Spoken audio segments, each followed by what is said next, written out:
Hello दोस्तों, KP college के online classes में एक बार फिर से आप सभी का स्वागत है। हम बीए थर्ड ईयर की क्लासेस में नया चैप्टर स्टार्ट कर रहे हैं जो है डिपार्टमेंटल स्टोर यानी कि विभागीय स्टोर। अब ये विभागीय स्टोर क्या होते हैं, किस किस तरीके से होते हैं, इसको किस तरीके से बनाया जाता है, इन सब के बारे में हम लोग पढ़ेंगे। तो सबसे पहले हम लोग देखते हैं कि डिपार्टमेंटल स्टोर क्या होता है। जब हम इसकी डेफिनेशन देखते हैं तो ये होता है कि एक ही बिल्डिंग के नीचे यानी कि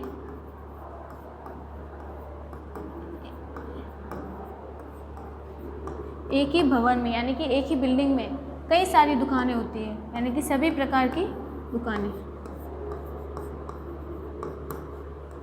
एक ही भवन में कई प्रकार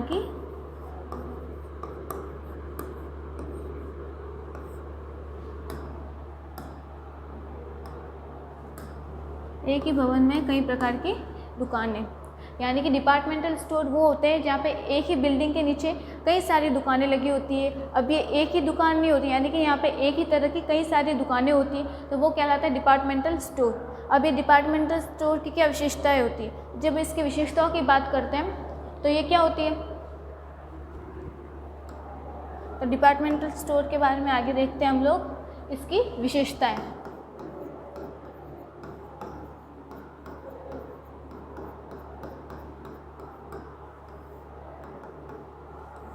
जो सबसे पहली विशेषता होती है वो ये होगी, ये ऐसे एरिया में बनाए जाते हैं, यानी कि डिपार्टमेंटल स्टोर ऐसे एरिया में इन्वेंशन किए जाते हैं जहाँ पे क्या होता है, बीचों बीच जो बड़े बड़े शहर होते हैं उनके बीचों बीच स्थित होते हैं, जिससे क्या होता है यहाँ पे ग्राहक ज़्यादा आते हैं। तो ये ऐसी जगहों पे होते हैं यानी कि कस्बों या शहरों के बीच में।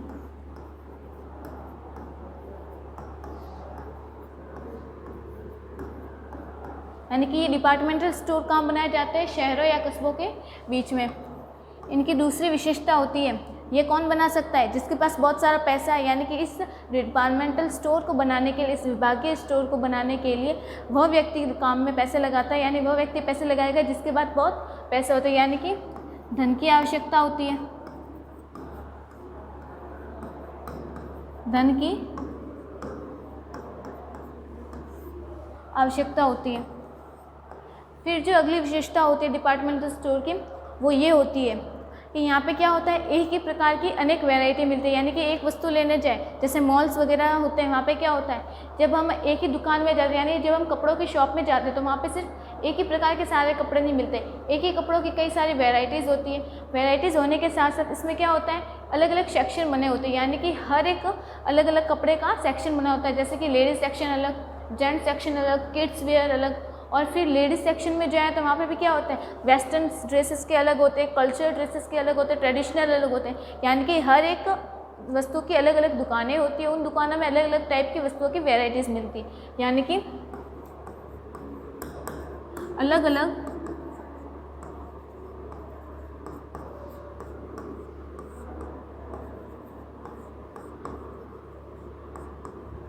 दुकानों की उपस्थिति होने के साथ साथ क्या होता है, इसमें एक वस्तु की कई सारी वैरायटीज़ मिलती है। एक वस्तु की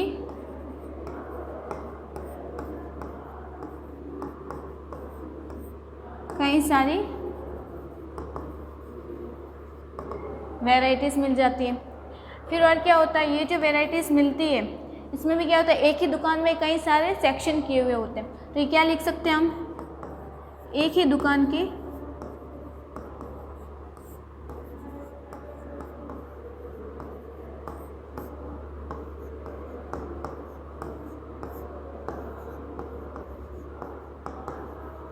यानी कि एक ही दुकान के कई सारे सेक्शन बने होते हैं। फिर और ये जो विशेषताएं होती है इस डिपार्टमेंटल स्टोर की, इसमें क्या होता है, इसमें जो बेचने वाले लोगों को रखा जाता है, यानी कि इनके जो दुकानदार होते हैं उनमें क्या होता है, चीज़ों को बेचने के, यानी कि वो जो चीज़ें बेच रहे हैं उनकी पूरी नॉलेज होती है, यानी कि वो एक गुड सेलर होते हैं। तो अगली विशेषता हम लोग ले सकते हैं, इनकी अगली विशेषता क्या हो सकती है,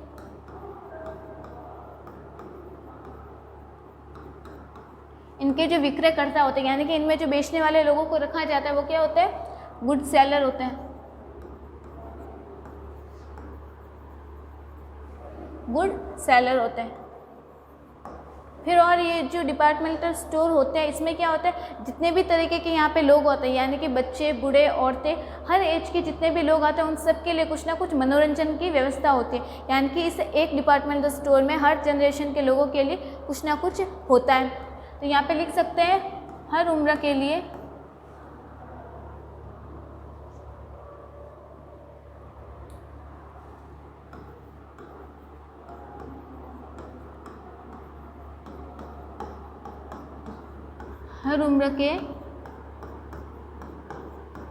लोगों के लिए मनोरंजन।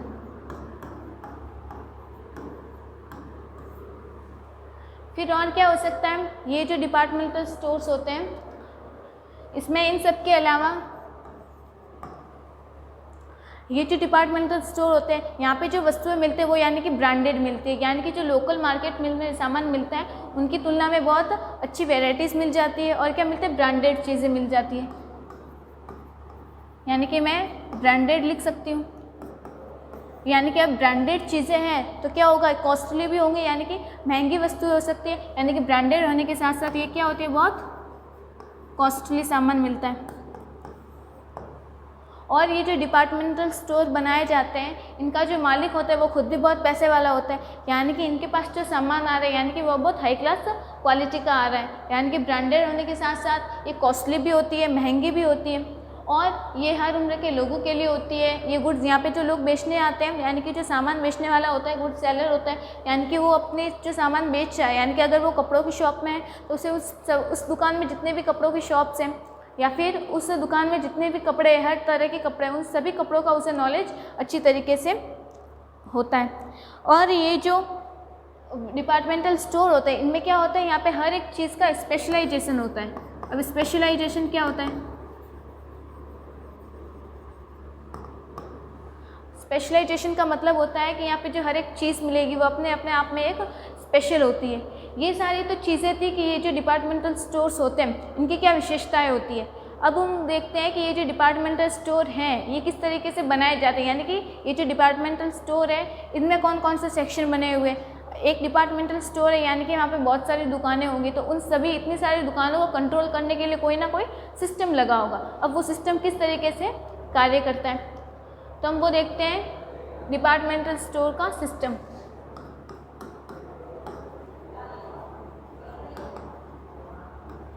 यानी कि सिस्टम ऑफ डिपार्टमेंटल स्टोर।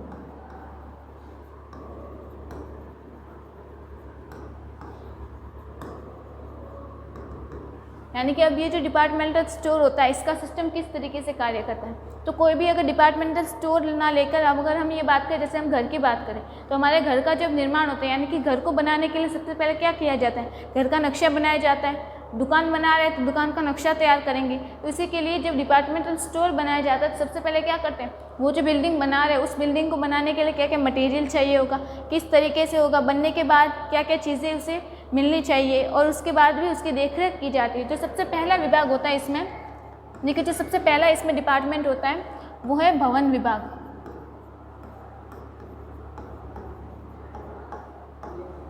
यानी कि भवन विभाग। इस डिपार्टमेंटल स्टोर में क्या होता है, ये जो भवन विभाग है इसका काम ये होता है कि जो डिपार्टमेंटल स्टोर बना हुआ है वहाँ की फैसिलिटीज़ सबको अच्छी तरीके से प्रोवाइड है या नहीं है। फैसिलिटीज़ प्रोवाइड होने के साथ साथ उसमें कोई ख़राबी तो नहीं है, उसकी देख रेख कब की जा रही है, अगर कोई नई बिल्डिंग बन रही है पास में तो उसके लिए क्या मटेरियल चाहिए होगा, ये सारी चीज़ें कौन प्रोवाइड कराता है, भवन विभाग। तो भवन विभाग का एक ही कार्य है कि जो सारी चीज़ें भवन निर्माण में प्रोवाइड करवाना और भवन का निर्माण होने के बाद में उसकी देख रेख करना। फिर उसके बाद में जो दूसरा डिपार्टमेंट है इसमें वो होता है सचिवालय।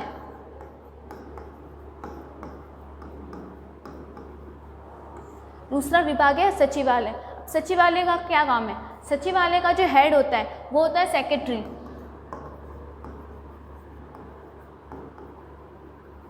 यानी कि सेक्रेटरी, तो यानी कि सेक्रेटरी का काम वो है कि यानी कि जितने भी विभाग हैं, यानी कि इसमें 6 या 7 जितने भी विभाग है डिपार्टमेंटल स्टोर में, वो सभी सही तरीके से काम कर रहे हैं या नहीं कर रहे। ओवरऑल देखें तो ये क्या करता है, सबका हेड है, सब पे ध्यान रखा कि हर कोई अपना काम सही तरीके से कर रहा है या नहीं कर रहा। तो इसका मेन पर्पस यही होता है कि सबकी निगरानी करना, सभी डिपार्टमेंटल स्टोर के जितने भी विभाग हैं वो सारे सही तरीके से काम कर रहे हैं या नहीं कर रहे, जितने भी डिपार्टमेंट है।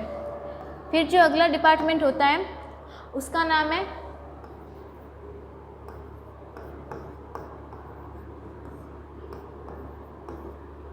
विक्रय विभाग।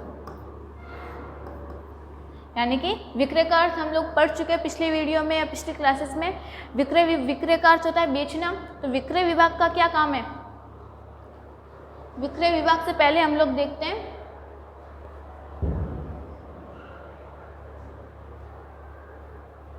क्रय विभाग के बारे में पढ़ेंगे। पहले सबसे पहले हम लोग पढ़ेंगे क्रय विभाग।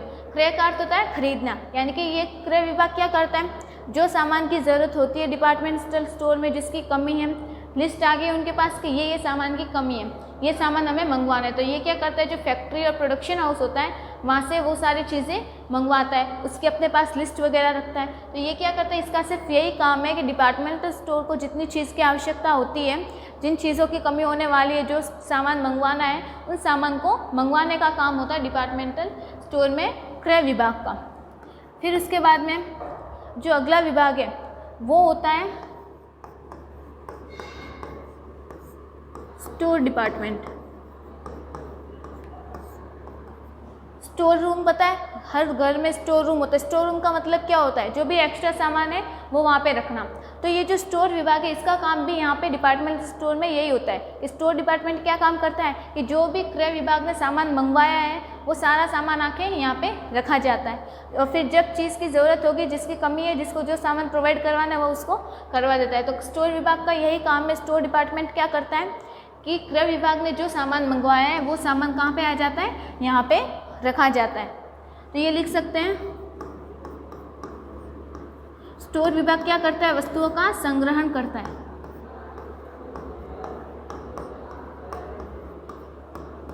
यानी कि जो स्टोर विभाग है, क्रय विभाग ने जो सामान मंगवाया है उनका संग्रहण कौन करता है, स्टोर विभाग। फिर उसके बाद में अगला विभाग है विक्रय विभाग।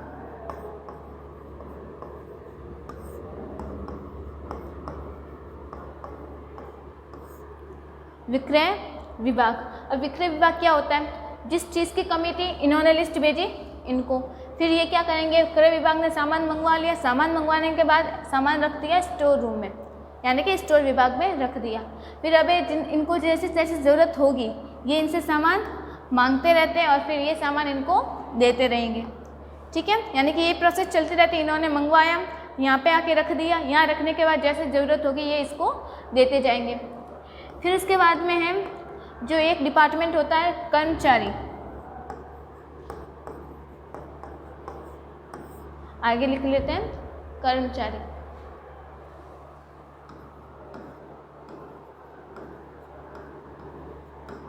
कर्मचारी विभाग।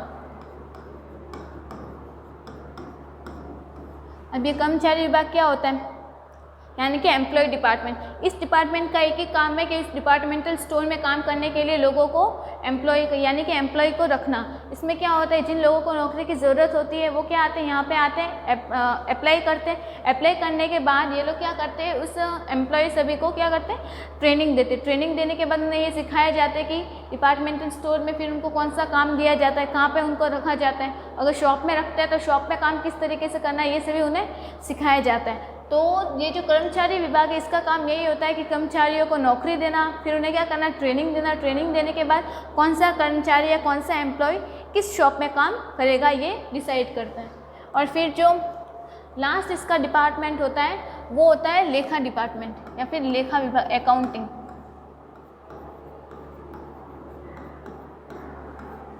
लेखा का मतलब होता है अकाउंटिंग, और ये सबसे इम्पॉर्टेंट होता है।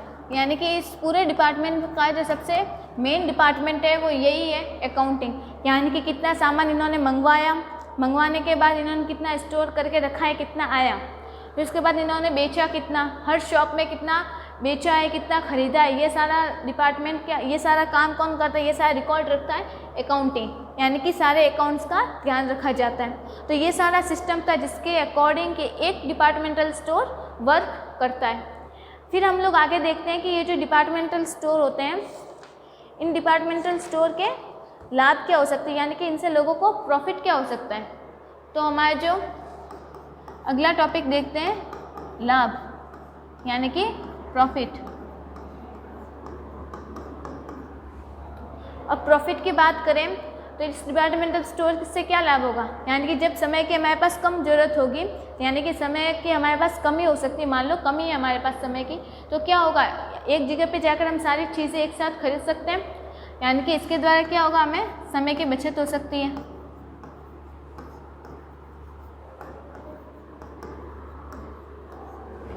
फिर और क्या होगा, यानी कि समय की बचत हो गई, एक ही सामान, यानी सभी सामान एक ही छत के नीचे,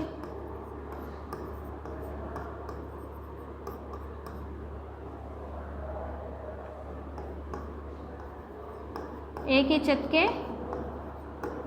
नीचे सारा सामान मिल सकता है। फिर अगर हम और बात करें तो ये जो डिपार्टमेंटल स्टोर होता है, ये यहाँ पे मोस्टली कौन खरीदारी करने आएंगे, यानी कि यहाँ पे ब्रांडेड चीज़ें मिलती हैं, बहुत महंगी चीज़ें मिलती हैं, तो ये सिर्फ किसके लिए होते हैं, धनी वर्ग के लिए, यानी कि जो पैसे वाले लोग होते हैं उनके लिए। फिर अगर हम और बात करें तो इसके और क्या लाभ हो सकते हैं कि यहाँ पे जो अगर हम सामान खरीदने जाएंगे तो हमें बहुत अच्छी चीज़ें मिलती हैं, यानी कि हमें वैरायटीज़ मिल जाती है।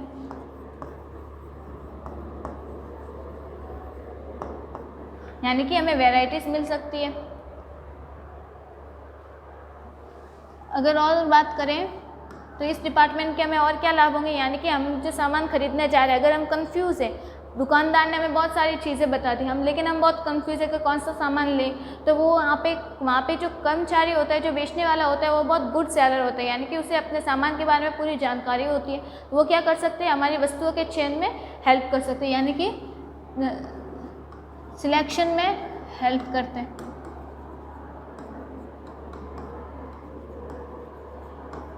ये लोग सिलेक्शन में भी हेल्प करते हैं। फिर और ये क्या होते हैं, ये शहरों के बीचों बीच होते हैं, जिससे क्या होता है, यहाँ इनकी खरीदारी बहुत ज़्यादा होती है, क्योंकि मार्केट के बीच में तो लोग ज़्यादा आते हैं, तो इससे क्या होता है, अधिक बिक्री होती है इनकी।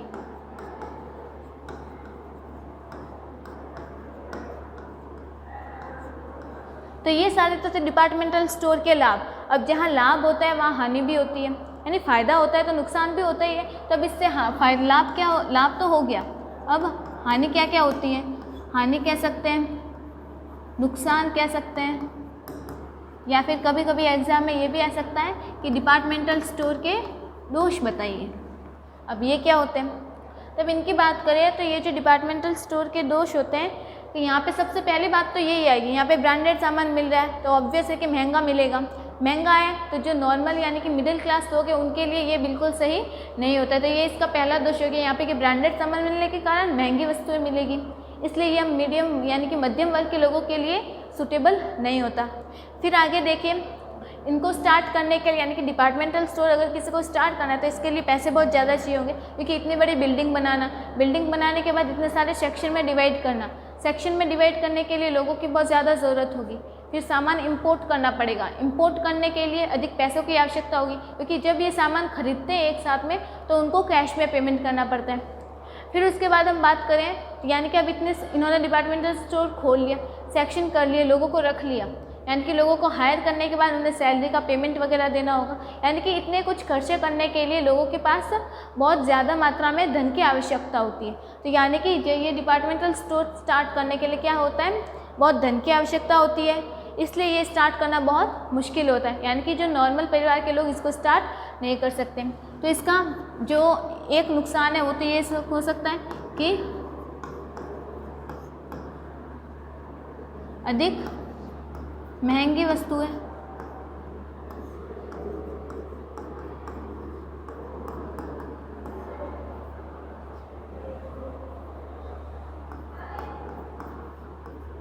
यानी कि अधिक महंगी वस्तुएं होती है। फिर उसके बाद हमने क्या देखा, अधिक धन की आवश्यकता होती है।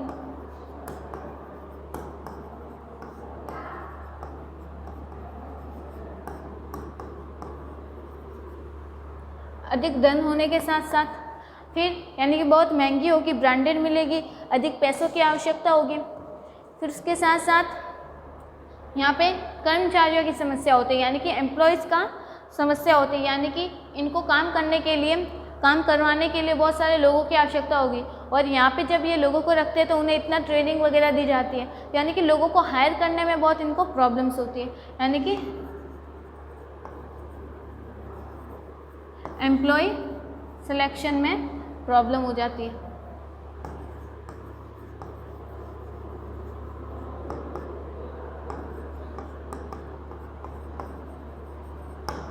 एम्प्लॉय सिलेक्शन में प्रॉब्लम, और ये सभी प्रॉब्लम है, यानी कि ये सारे दोष है डिपार्टमेंटल स्टोर के।